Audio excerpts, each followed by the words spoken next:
हिंदी साहित्य संपूर्ण घटना चक्र क्विक रिवीजन विद आरती शर्मा। दोस्तों, आपको मेरा चैनल पसंद आए तो इसे शेयर करें, लाइक करें, सब्सक्राइब करें। साथ ही साथ मेरे वीडियोस के अगले नोटिफिकेशंस को पाने के लिए बेल आइकन को प्रेस करें।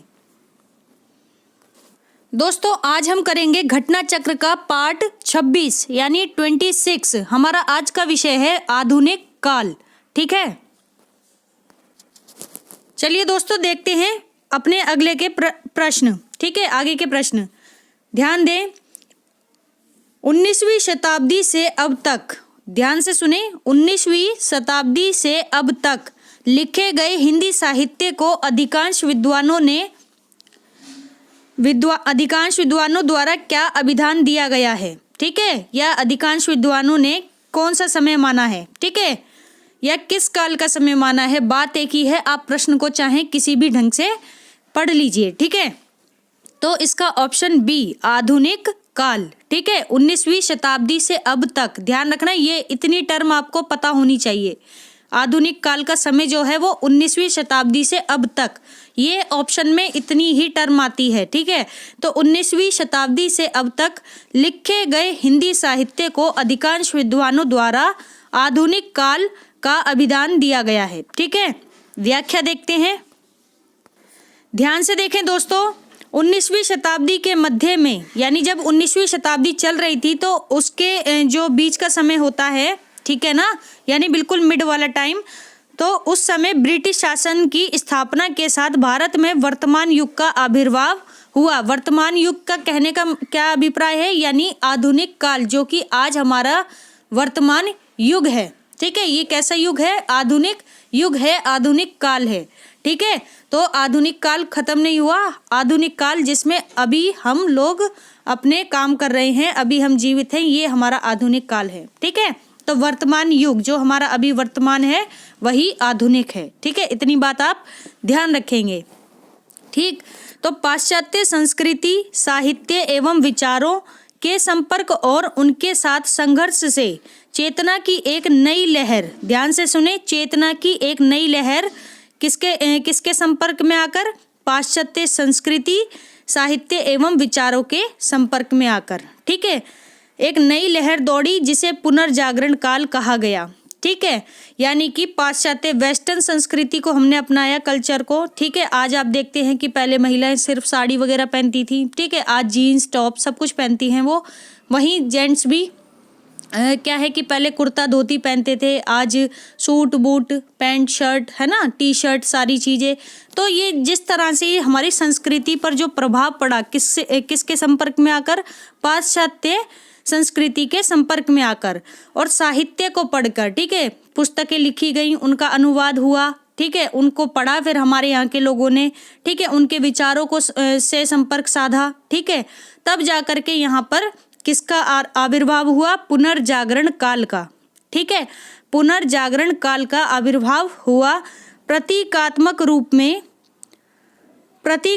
रूप से सन 1850 हिंदी साहित्य के आधुनिक काल की आरंभिक तिथि मानी जाती है।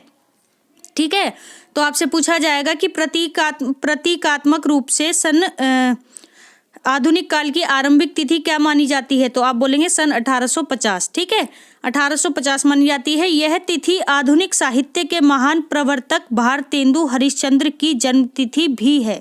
ठीक है, तो आधुनिक साहित्य के प्रवर्तक कौन थे, इस पंक्ति में ये प्रश्न बनता है, कौन थे, तो भारतेंदु हरिश्चंद्र। भारतेंदु हरिश्चंद्र की जन्म तिथि क्या है, तो आप बताएंगे सन 1850। ठीक है, और यही वह तिथि भी है जब आधुनिक साहित्य यानी आधुनिक काल का आरंभ हुआ। ठीक है, तो ध्यान रखें, यानी कि भारतेंदु हरिश्चंद्र का जन्म दिवस, ठीक है, और आधुनिक काल की आरंभिक तिथि, ये दोनों समान हैं। ठीक है, सन 1850, इतनी बात आप ध्यान रखें। फिर देखते हैं, अधिकांश विद्वानों ने इस बात को आधुनिक काल से अभिहित किया है, यानी जो ज्यादातर विद्वान जो हुए हैं ना, उन्होंने इस काल को आधुनिक काल ही माना है। ठीक है, यानी कि ज्यादातर लोगों ने जो कहा वो यही कहा कि ये जो काल है वो आधुनिक काल है। हालांकि इसके नामकरण पर भी हम लोग चर्चा करेंगे। ठीक है, ध्यान से देखें अगला प्रश्न। हिंदी साहित्य के आधुनिक काल को इस नाम से भी अभिहित किया जाता है, किस नाम से? तो दोस्तों ऑप्शन डी गद्य काल। गद्य काल के नाम से भी आधुनिक काल को जाना जाता है। ऐसे है ये प्रश्न, सिंपल सा, ठीक है। तो अब देखते हैं गद्य काल नाम किसने दिया, ठीक है। आप समझते जाएं चीजों को, नामकरण यहाँ पर हो रहा है अब, ठीक है। हिंदी साहित्य के आधुनिक काल को स्वातंत्र्य काल यानी कि गद्य काल से अभिहित किया जाता है। तो देखो स्वातंत्र्य काल भी कहा जाता है इसे, ठीक है, और गद्य काल भी कहा जाता है, ठीक। आचार्य रामचंद्र शुक्ल ने आधुनिक काल को गद्य काल कहकर पुकारा। तो दोस्तों गद्य काल आधुनिक काल को किसने कहा? आचार्य रामचंद्र शुक्ल ने, ठीक है। आचार्य रामचंद्र शुक्ल लिखते हैं, क्या लिखते हैं? आधुनिक काल में गद्य का आविर्भाव सबसे प्रधान साहित्यिक घटना है, ठीक है। आधुनिक काल में गद्य का आविर्भाव यानी ये कह रहे हैं कि जो आधुनिक काल जब आया ना, तो क्या हुआ कि जो काव्य सृजन की जो पुरानी परंपरा चली आ रही थी, ठीक है, पद्य की, ठीक, तो उससे हटकर अब क्या गद्य भी शामिल हो गया, यानी कि गद्य में भी साहित्य सृजन होने लग गया, ठीक है। तो गद्य का आविर्भाव जो हुआ वो सबसे प्रधान साहित्यिक घटना है। साहित्यिक परिवर्तन जो देखने को मिला था सबसे बड़ा, वो यही था कि गद्य का आविर्भाव हुआ था। कब? आधुनिक काल में, ठीक है। ये बात आप अपने दिमाग में बिठा लें, ठीक। ध्यान से देखें दोस्तों, तो इस दृष्टि से इस काल को गद्य काल भी कहा जाता है। क्या कहा जाता है? इस दृष्टि से इसे गद्य काल भी कहा जाता है। किसको? आधुनिक काल को, ठीक है। अगला प्रश्न है, ध्यान दें, रामचंद्र शुक्ल ने हिंदी साहित्य के आधुनिक काल को किस नाम से, किस अन्य नाम से अभिहित किया है? तो दोस्तों अभी हमने पढ़ा गद्य काल से, तो गद्य काल कहा रामचंद्र शुक्ल ने, किसको? आधुनिक काल को, ठीक है। अगला प्रश्न है दोस्तों, ब्रज भाषा के आधुनिक कालीन प्रसिद्ध कवि कौन हैं? तो दोस्तों ब्रज भाषा के आधुनिक कालीन प्रसिद्ध कवि हैं, ऑप्शन सी जगन्नाथ दास रत्नाकर, ठीक है, जगन्नाथ दास रत्नाकर, ठीक है, रत्नाकर इनका उपनाम है, ठीक, ध्यान रखना। ये कौन है? ब्रज भाषा के आधुनिक काल के प्रसिद्ध कवि हैं, कौन? जगन्नाथ दास रत्नाकर। यहाँ पर थोड़ी सी व्याख्या देख लेते हैं दोस्तों। ब्रज भाषा के आधुनिक कालीन प्रसिद्ध कवि, ब्रज भाषा के आधुनिक कालीन प्रसिद्ध कवि जगन्नाथ दास रत्नाकर हैं। इन्हें ब्रज भाषा का अंतिम प्रौढ़ कवि भी माना जाता है। तो ये बात बहुत ही इम्पोर्टेंट है, क्या? कि ब्रज भाषा काव्य का अंतिम प्रौढ़ कवि कौन है? तो कवि जगन्नाथ दास रत्नाकर। दोस्तों याद रखें, इंपॉर्टेंट प्रश्न है। इनके प्रसिद्ध काव्य, ठीक है, इनके प्रसिद्ध काव्य हिंडोला, हरिश्चंद्र, गंगावतरण, उद्धव शतक, कलकाशी,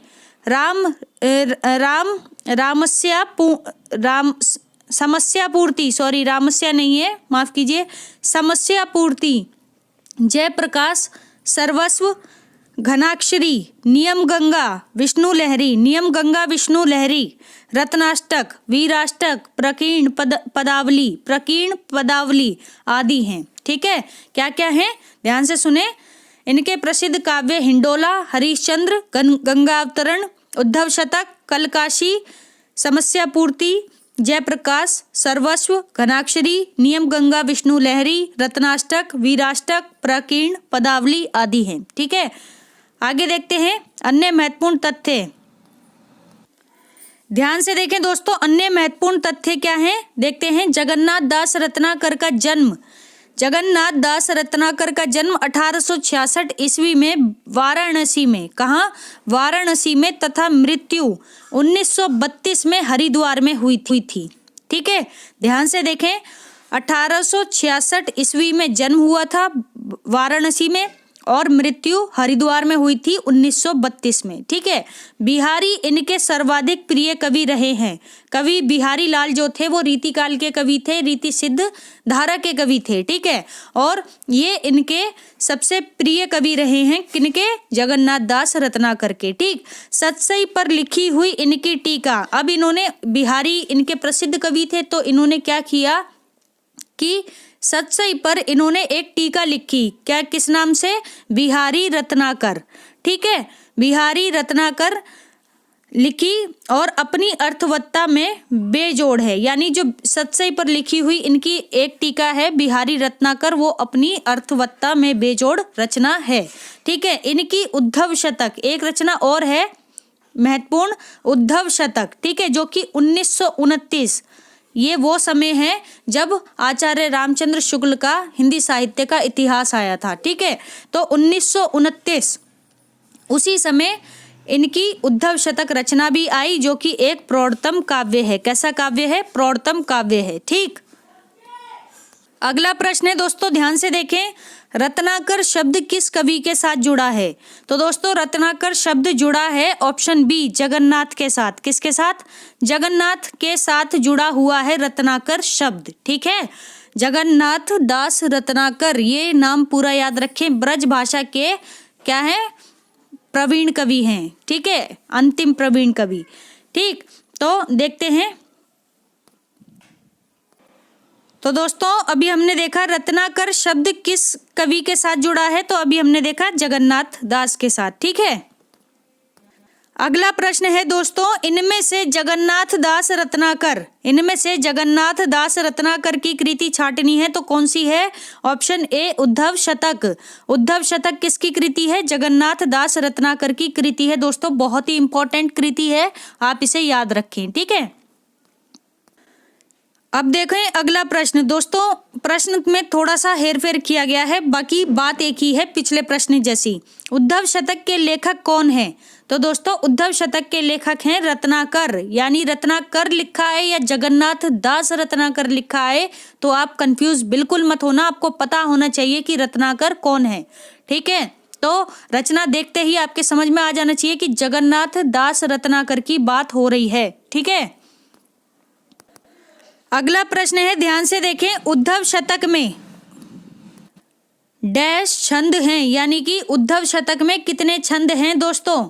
तो यहाँ पर ऑप्शन में एस्ट्रिक्ट लगा हुआ है, इसका मतलब यहाँ पर भी कंफर्म नहीं है उद्धव शतक में कितने छंद हैं। ठीक है, अगर इस प्रश्न को देखना है तो या तो आप गूगल कर लीजिए या मेरे वन लाइनर क्वेश्चन वाले वीडियोस को भी देख सकते हैं, वहां से शायद आपको कंफर्मेशन मिल जाए। ठीक है, क्योंकि मुझे भी याद नहीं है, काफी टाइम पहले ही किया था।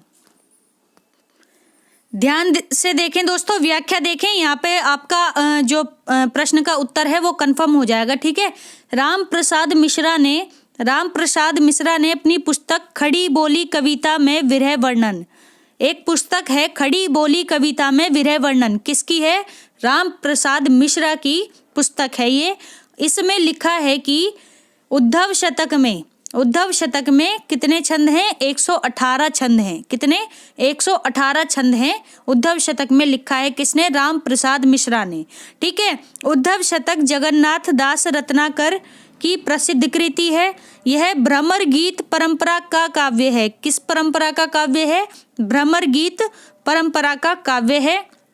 गोपी उद्धव संवाद इसका वर्ण विषय है। किसका वर्ण विषय है? गोपी उद्धव संवाद उद्धव शतक का वर्ण विषय है। ध्यान दे दोस्तों, उद्धव शतक एक तरह से विरह काव्य है। कैसा काव्य है? विरह काव्य है, ध्यान रखना। उद्धव शतक विरह काव्य है। ठीक है, क्योंकि इसमें गोपी और किसका संवाद है? गोपी और उद्धव का संवाद है। ठीक है, किंतु विरह की तीव्र अनुभूति के साथ गोपियों का उत्कट प्रेम भी इसमें पूर्ण रूप से अभिव्यक्त हुआ है। ठीक है, किंतु विरह की तीव्र अनुभूति के साथ गोपियों का उत्कट प्रेम भी इसमें पूर्ण रूप से अभिव्यक्त हुआ है। इसे कुछ समीक्षक श्रृंगार काव्य भी मानते हैं। ठीक है, इससे कुछ समीक्षक श्रृंगार काव्य ही मानते हैं। किसको? उद्धव शतक को। ठीक है, अन्य महत्वपूर्ण तथ्य हैं दोस्तों, ध्यान से देखिए। रत्नाकर ने श्रृंगार और वीर दोनों रसों में रचनाएं की हैं। उन्होंने अंग्रेजी कवि पोप, एक अंग्रेजी कवि हुए हैं पोप। ठीक है, उनके एसेस ऑन क्रिटिसिज्म एक बुक है दोस्तों, ये हाँ एसे, ठीक है, एसे ऑन क्रिटिसिज्म, ठीक है, ये एक पुस्तक है इंग्लिश में, एसे ऑन क्रिटिसिज्म। किसकी है? अंग्रेजी कवि पॉप की पुस्तक है। ये अंग्रेजी कवि पॉप की पुस्तक है। इसका रोला छंदों में समालोचना दर्श नाम से अनुवाद किया है। किसने? रत्नाकर ने। ठीक है, रत्नाकर ने एक पुस्तक का अनुवाद किया जिसका नाम है एसे ऑन क्रिटिसिज्म। इस पुस्तक के लेखक हैं अंग्रेजी कवि पॉप और रोला छंद में इन्होंने सम आलोचना दर्श नाम से इस पुस्तक का अनुवाद किया। ठीक है, ध्यान से देखें दोस्तों, रत्नाकर के काव्य ग्रंथों में हिंडोला, हरिश्चंद्र, उद्धव शतक, गंगावतरण, कलकाशी, श्रृंगार लहरी, गंगा विष्णु लहरी, रत्नाष्टक, वीराष्टक तथा फुटकर रचनाएं हैं। ठीक है, और इन रचनाओं के बारे में हमने पिछले प्रश्न में भी डिस्कस कर लिया है, इसको रिपीट नहीं करेंगे।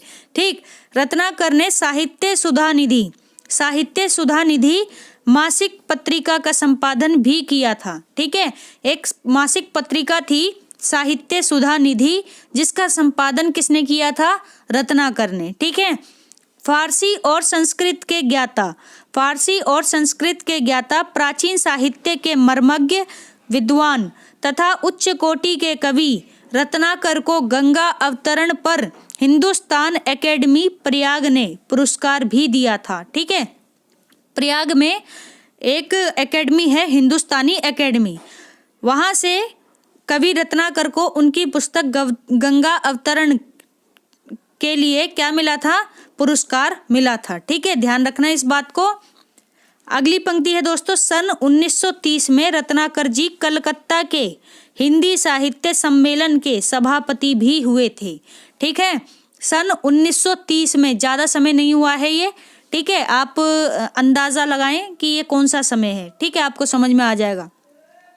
तो सन 1930 में रत्नाकर जी कलकत्ता के हिंदी साहित्य सम्मेलन के सभापति हुए। ठीक है, यहाँ पर दोस्तों एक बात और ध्यान रखने वाली बात है कि जो हमें आज़ादी मिली थी ना, तो आज़ादी मिलने में जो साहित्य का एक बहुत बड़ा रोल रहा है।